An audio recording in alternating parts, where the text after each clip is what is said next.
from a near zero sum economy to one based on structures with interdependent positive feedback. From a near zero sum economy to one based on collaboration, giving and sharing will build a positive sum society. The glue that binds our social fabric is trust. When we lived in small tribes, our trust circle was small and manageable by individuals.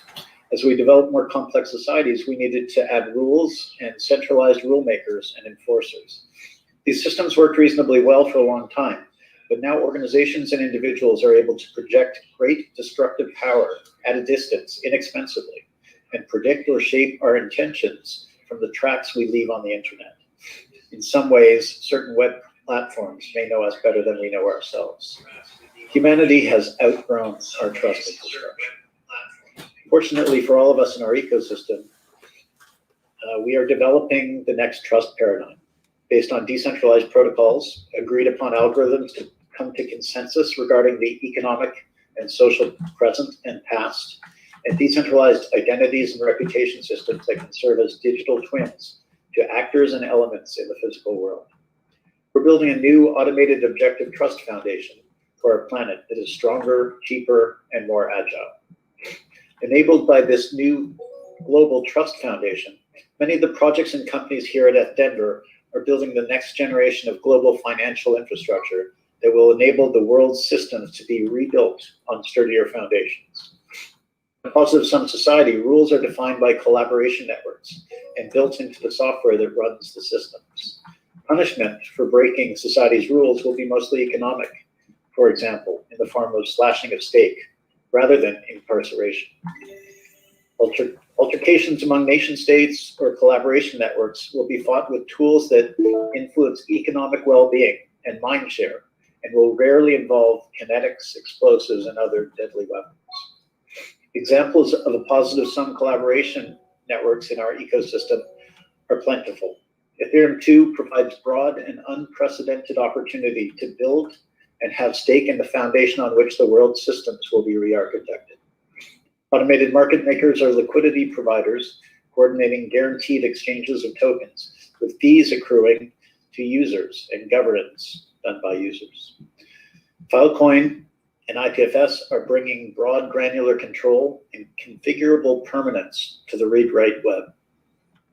And we are seeing rapid evolution of broad participatory governance systems across our ecosystem, each tailored to its platform.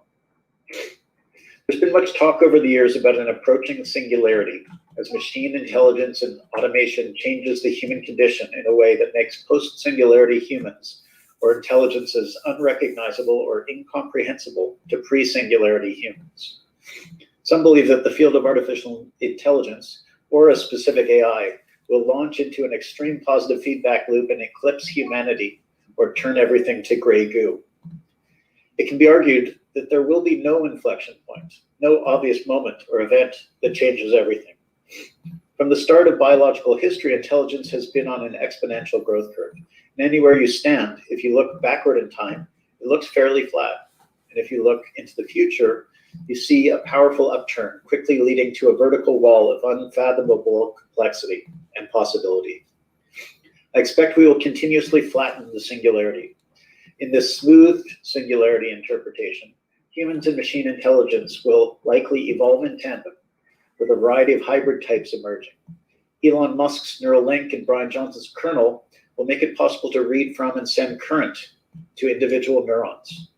We will be able to map, store, and transmit neural patterns that encode perceptions, experiences, thoughts, and ideas. Two people that share similar backgrounds will be able to communicate seemingly telepathically via embedded chips. Several people could, in real time, make a collective decision employing the latest on-chip proof-of-stake consensus algorithm.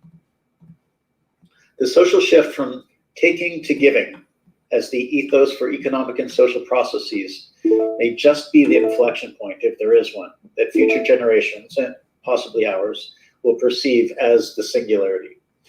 The act of giving elevates mood in both the giver and receiver. And in collaboration networks, that can have powerful economic consequences. We're building the foundations that will enable humanity and all of its societies to live in the flow state, to design and play only positive sum games, We can achieve this in interpersonal interactions, and we can evolve society in this direction as well. In a world of interoperating decentralized protocols, society can upgrade its goals and KPIs from GDP and geographical dominance to becoming an ownership and stewardship society, to improving mental, emotional, and societal health, to improving systems of governance and the supporting systems of education and discourse, and to advancing civilizations off-world. The preceding trust paradigm, that of centrally applied subjective trust, lasted millennia through profound societal and technological shifts. This new automated objective trust paradigm that is capturing the imagination of the world might be durable enough to undergird societies for a very long time as well. So take the ethos of giving and flow, that's transactions, interactions, solutions conducted with vastly increased trust, velocity, and ease, and inject that into 1,000 different business verticals, each positively feeding back onto one another. Then stand back and prepare for liftoff. The current generation of hackers, that's you all, have astounding opportunity in front of them. This is the evolution we need to get humanity back on track. This is the foundation we need to evolve and mature as a species.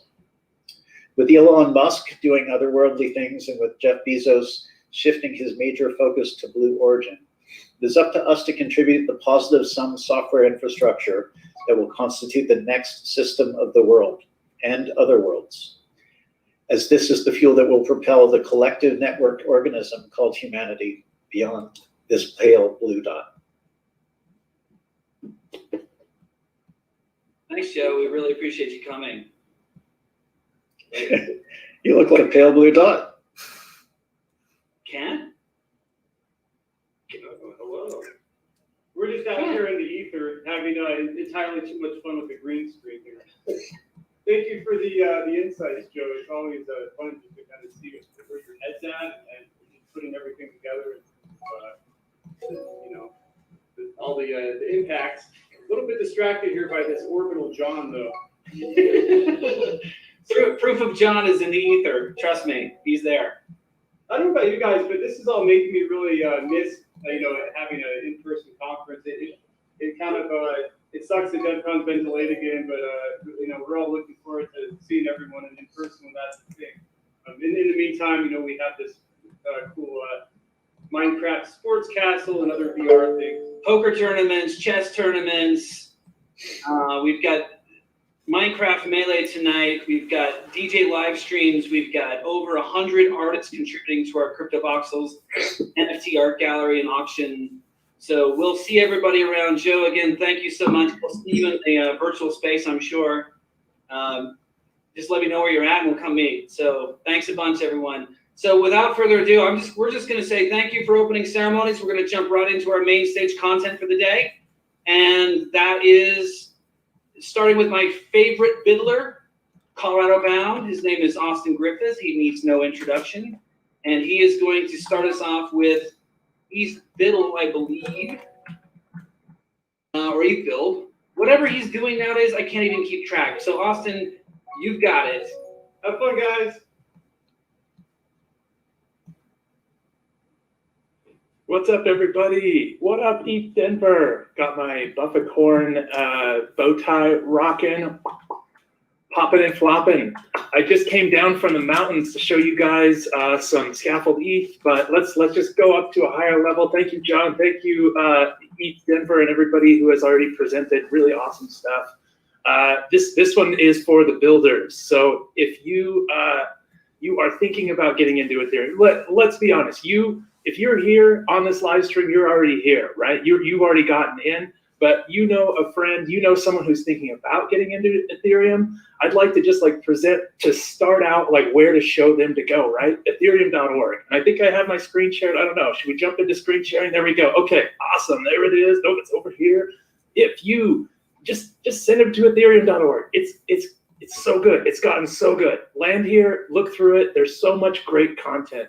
But look, it's just, it's so good. I love the vibe. I love the information. They're doing such a good job of onboarding new folks into the space, but we're talking developers. So if you click start building and you get in here, there's tons of great content. I will tap on ETH build just for a second. If you go to learn by coding, my first shill is for ETH build. Get in here and check out the fundamentals. Learn hash functions and key pairs and transactions and encryption and distributed ledger and Byzantine generals and blockchain and transactions and smart contracts. Just kind of get the fundamentals down. Each one of these, you can get in and get into the builder. There's also a fun playlist to walk through. If you need the fundamentals, spend 2 hours with me. Spend 2 hours with 6 months ago Austin and have a good time. You can also get in here and really build these things. I always like to pull up the Byzantine generals problem here and show this whole architecture that is created. But what we have is like General Bob here, and he's got these soldiers and they're all jamming away on this hash here. Let's see if I can speed up. There we go. So we've got this general trying to find leading zeros for this soldier trying to find leading zeros for General Bob. So eventually he can broadcast his attack plans with some kind of proof of ability to wage war. So we kind of get in and we talk about consensus. We talk about a lot of the underlying fundamentals like your key pair. But eventually this gets to smart contracts, and if you're in here in ETH build, actually like compiling smart contracts and deploying them using this, there's a better way. Let me drop that out, and we'll head back to setting up your local environment. Lots of other great stuff here. So I'm being kind of opinionated, but let me just like step back and say, use the tool that gets the job done best for you, right? Like there's a lot of great tools. We've kind of gone through a winter of building, and we've built some amazing tools that are amazing to use. So get in here and just use what's best for you. I would say, like, if you need to just get like a very, very, very starting point, download Ethers, make a wallet, make something where it will check your balance, generate a key pair, save that locally where you can load it in, check your balance, be able to send stuff to it, see that update, then try to send stuff out of there, right? That's a good first checkpoint. Then I get into hard hat and I start messing around with, can I compile a contract? Can I script some of this? Can I orchestrate some of this stuff? And also learn just by tweaking some solidity. And then finally, the smooth chill, jump on into Scaffold ETH. So Scaffold ETH is this repo that I've been working on for the last 9 months or so, trying to kind of create this hackathon stack. There were so many hackathons that I went to where I spent like the first 40% of the entire hackathon just getting my tool set calibrated and ready to go.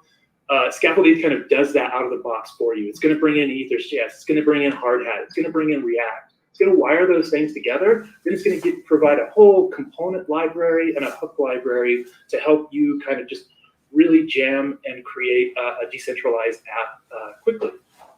Let me steal that. Let's jump over here to, I'm actually going to go through just like a quick setup of Scaffold ETH if you haven't seen it yet. So the repo's right here. You follow the instructions, yarn install, then you'll yarn start. That's going to bring up your dev server. Then you'll yarn chain. Oh, I kind of got my, then we'll yarn chain. That's going to bring up your hard hat. So now we've got our React up. We've got our hard hat up, which is a local blockchain with a bunch of wallets. Then we're going to do a yarn deploy. So the repo comes with everything you need for a decentralized app. It's like a dApp that's just kind of like standing up, ready to go. And the good thing about that is it allows you to just make small tweaks and kind of see those changes and kind of iterate. So now that we've deployed our contract, we see it kind of show up over here in the front end. Let me do that deploy one more time. Watch this contract address right here. We should see that hot reload. It is not. I must have killed my web server. Let's try it again. It's important to be able to see that loop. Let me deploy one more time. What do we got? We've got E7F1. Now we should have 9F something something. There we go. So we've got a brand new contract, and it's about this iteration loop. It's about being able to get in here, test your assumptions, try some things, and see what happens. 2 links that I have right here in the repo, other than the local host, is Solidity by Example and Solidity Global Units. This is like this is where I start. When I sit down, I'm like, okay, I'm gonna build an NFT project with some bonding curves and some cool stuff. This is my landscape to begin, right? I have all 3 of these terminals up. I'm able to deploy, I'm able to see the app show up in the front end, but I also have Solidity by example and my global units available if I need to kind of look that stuff up.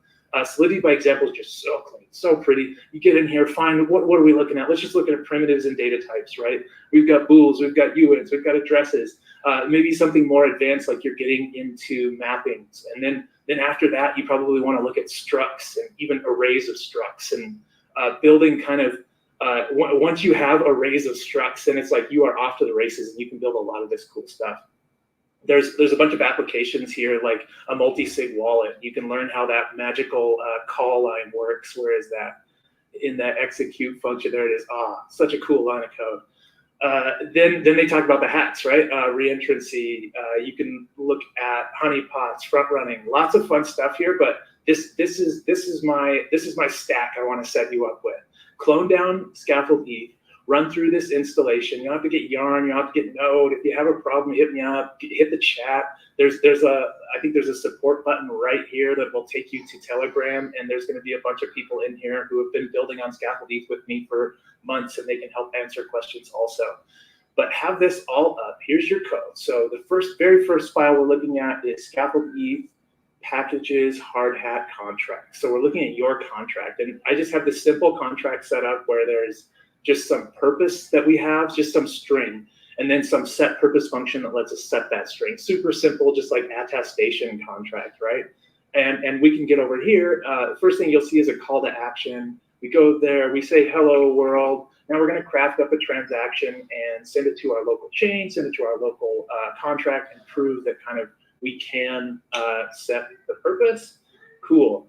Now I think I have to, oh yeah, look at this. This is cheat mode. I have some like undo where I'm going to just undo. There we go. So let's say you want to throw in a counter, you want to play around with UINs.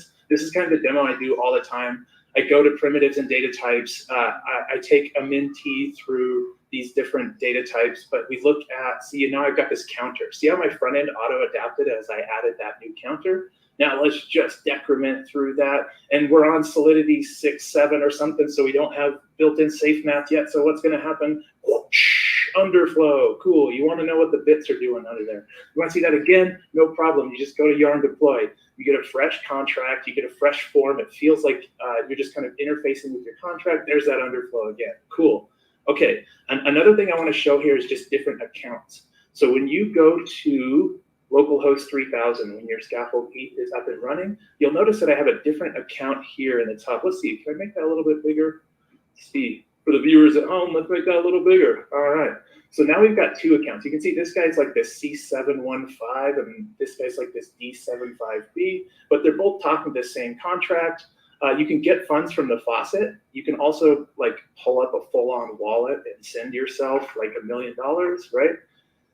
So what I want to show here is that you get a burner wallet on page load. So your app users, when you deploy this thing, they're going to be instantly onboarded, and then you can kind of work them through whatever system you need. So let's just like send some value from like this dude to this dude. So just to show off kind of some of these components that you get out of the box with Scaffold ETH, this is an address component, right? It shows the blocky address and gives you a nice little copy link. So anytime you're gonna put in an address, you use this address component in React and it handles everything for you. Let's jump over here and let's send. Look at that, look how I paste it in and I get a nice blocky preview, right? I can even click this and scan a QR code. Let's send $100. We should see that jump across. There we go. So we can send funds back and forth. We have like these nice wallets. Now I'm just gonna show you. Let's lean into this. So this component, this address input, does ENS resolution, right? I can type vitalik.eth and I can send him $1 from my local testnet for some reason. But just all that stuff that's going to come out of the box for you as a builder, so you can focus on whaling your product, building something really neat in this ecosystem, not wrestling with a stupid migrate script that you can't figure out, right? Like get the environment solid first, use Scaffold ETH as a good kind of starting point, get into this kind of rhythm where you can you can basically just write some code over here. Let's play around with the ownership pattern, right? Let's create, not the owner, let's create an owner of this contract, and let's set it up so only the owner can set the purpose. So that's going to mean that it's more like an attestation contract. It's kind of censorship resistant. Some person with some private key is going to be allowed to dive in here and, what did I do? I've got some, let's just keep maybe, yep, there we go. 20 minute to go me, mess that up. Here we go, let's deploy. And we should get a hot reload over here. And this time we're going to start tracking an owner. And you'll see that I just like pasted my address right in there. There we go. We've got now I'm the owner and I should be able to set the purpose, right? Hello, Dubs. All right. And then this bad guy over here, OLC, this should not work, right? I should get like some nice error, not the owner, all caps right in the front end. Okay, cool. So I'm kind of getting this feel for how this is going to work. Okay, so we've made this attestation contract. It's pretty centralized. I mean, it's a decentralized contract that's censorship resistant, but any given, the private key that goes to this address is the only one that can attest to anything, so it's not that interesting. Let's make something more interesting, right?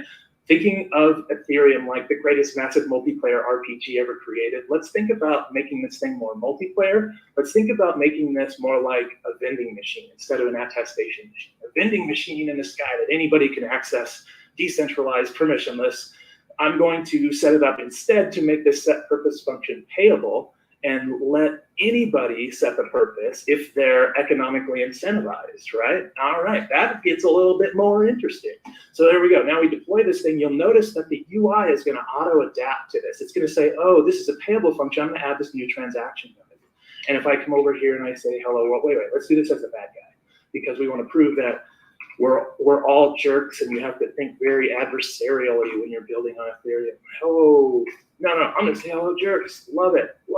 Okay, now if I send in not enough Ethereum, we are going to see it fail saying not enough, but if I send in the right amount, and by the way, look at this, isn't this clunky? This is kind of clunky, right? I'm putting in the amount in ETH, and we can see in a smart contract, yes, I have it set up to be 0.001 Ether, but I force the developer to have to hit this stupid green button over here to take it times 10 to the 18 to realize the mental model, the difference between Wei and ETH, and how they have to convert it to Wei going into the machines. But humans like seeing it like this, but machines don't like effing around with floating point math. There we go. So this guy was able to pay to set the purpose. He put money in, and we find something really neat happening here, right? So this guy can read it, hello jerks, right? It's all working. But look at the smart contract balance now, right? Leaning into this massive multiplayer RPG. Now the smart contract itself has value, right? It's a player in this game also. It can kind of dictate where those funds go, and we can write code that everybody can see, and it's going to do exactly what that code says. So awesome. This is kind of like the quick and dirty dive into it. There's so much cool stuff that you can do with Scaffold ETH, and I just want to explore a little bit more. I think we're okay. I wanted to end a little bit early just because we're a little bit behind schedule, but I feel like closing the loop on some of the UI stuff is the next thing I want to show. So if I'm actually going to trash. We're going to go a little off-road here. So first of all, we were looking at that ownership pattern, right? We were kind of writing it ourselves, and that's a little messy. You might want to start bringing in inheritance, right? We could import this ownable function instead of creating our own ownership pattern. But I think I want to do something a little different. Let's go ahead and look at what we have from OpenZeppelin. I think I want to grab one of their tokens. Maybe we'll just do like a simple ERC20 token.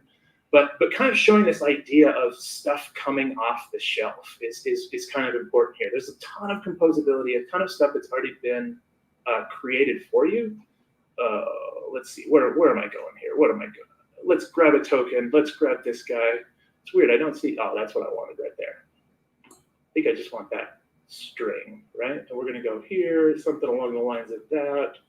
Something along the lines of that. We're going to say our contract is an ERC20, and what else do we need to do? We need to say ERC20, we're just going to call this your token, YT, and then we'll mint ourselves some, And let's just go ahead and mint this front end guy some here. Oops. And what is it? Parse. Wait, what do we want? How much? 1,000 times 10 to the, how many? 1,000 ether? I don't know. Let's do times 10 to the 20 since it's a token and not the 18, I mean. Okay, cool. Let's see that. Let's see that go. All right, let's make sure this deploys. I don't know if it even will. Let's see. We don't want console log there. Oh, I didn't even show the console log. Oh, man. Okay, so if I go over here and I do 0.001 and I pay for it, oh, no. Oh, yeah, it's not going to let me do that. It's going to make me do that first. There we go. And I pay for it. Something neat happens over here. We get a console log. Look at that. So from our smart contract, we were able to console log, and we see that over here in the console. Should have hit that first. Okay, let's see. Where are we at? We need a semicolon. How's our code looking? Can we deploy this thing? Boop, boop, boop, boop, boop, boop, boop, boop, boop, boop, boop. All right, there we go. So our token is deployed locally, and we can get in here and maybe like check the balance of this dude, right? That's what we wanted to see. Awesome. Okay, so he has a balance. That's pretty interesting. The next thing to do usually, and I have a bunch of stuff on my Twitter, I run through this, create a vendor contract, right? Set it up so the token mints to the vendor, and then the vendor can sell those tokens and you kind of have some set price. And that's cool because you just basically set up a buy tokens and you do some message pass, send a message pass value stuff.